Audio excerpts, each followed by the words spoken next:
Get all the lights on. Hold the off button in for 5 seconds. Fuel pump starts to click, priming the fuel.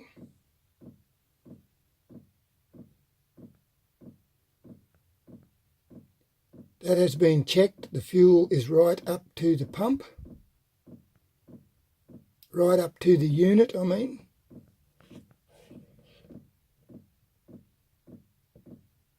Waiting for the fuel pump to stop.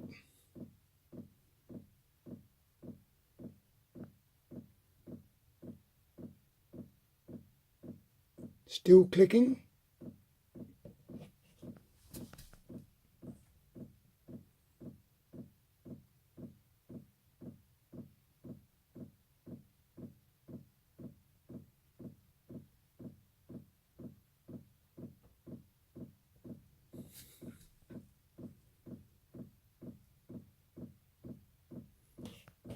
Start the on button now.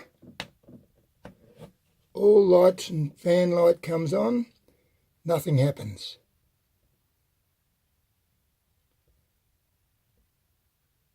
A few seconds later, the 6 lights start to flash. There they go now. 6 lights flashing, and that's all that happens.